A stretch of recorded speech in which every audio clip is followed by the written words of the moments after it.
Another one that I want us to look at comes from Isaiah chapter 49, and we're going to start off in the 14th verse. And this one is for the comfort for the lonely.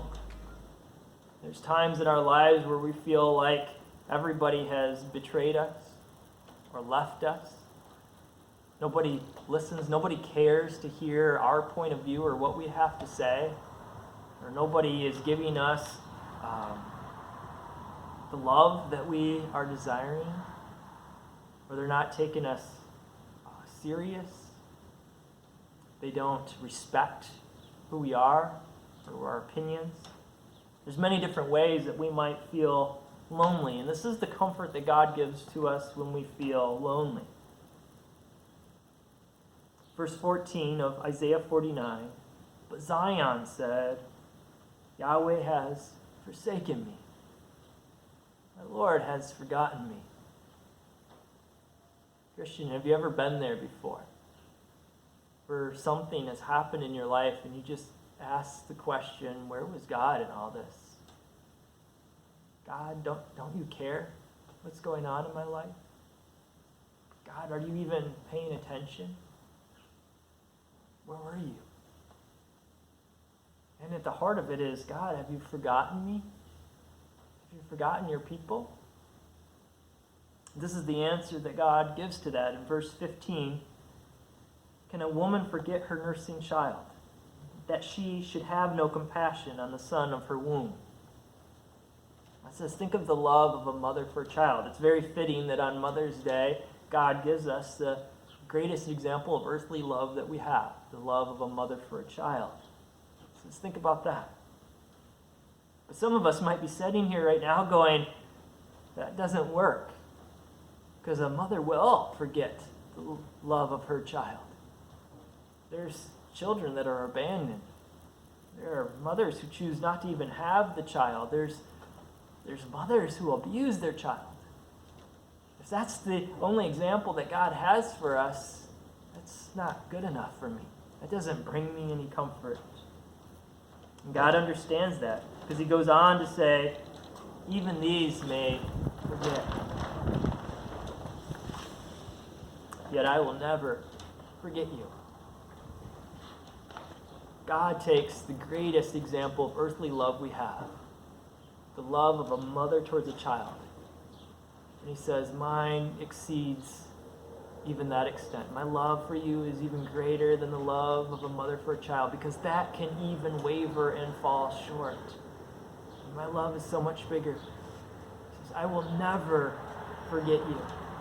Those times that you feel alone, that nobody cares, nobody's around you, God is reassuring you, I have never forgotten you. I am right here with you. And the next words that he gives are so powerful. So powerful. In verse 16, behold, I have engraved you on the palms of my hands. Your walls are continually before me. This is amazing as God says, you, not just your name, but all of you, your complete you, he says, are engraved on his hands, speaking of being always present before him. But what do we do with our hands? We work with our hands.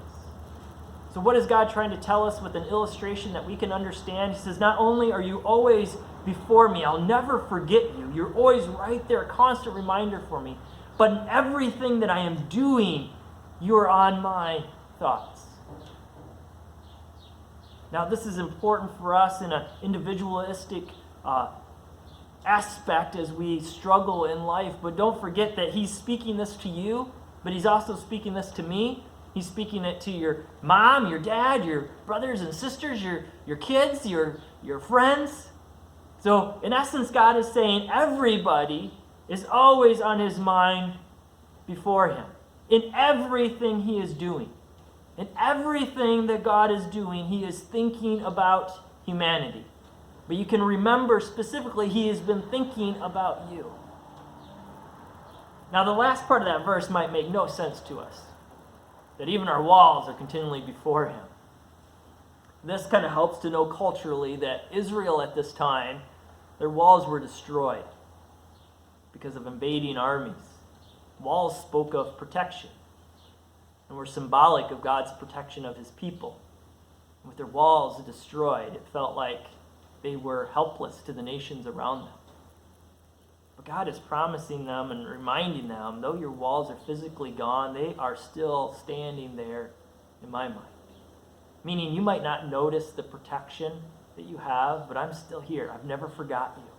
Everything that I do, I'm thinking of you. And that might speak to your life as well, too. Maybe the circumstances in your life have seemed to totally fallen apart, where you don't even see God in the mess of life right now. And you've cried out, God, have you forgotten me? Your walls are torn down. You don't have any reassurance of God right now. But he's calling out to you and reminding you, in everything that I am doing, I have been thinking of you. I have never forgotten you. Though it might seem like I am missing, I am here in your life. Remember, we are his chosen people. We are his. He created us. Nobody can take us from his hands. So when you feel lonely and you feel like everything has been pulled apart from you, even when you feel like God is separated from you, don't forget, he says, no, I am always still here. I have never forgotten you. And don't forget everything that I have done. I've had you in mind. What great reassurance that we have from God.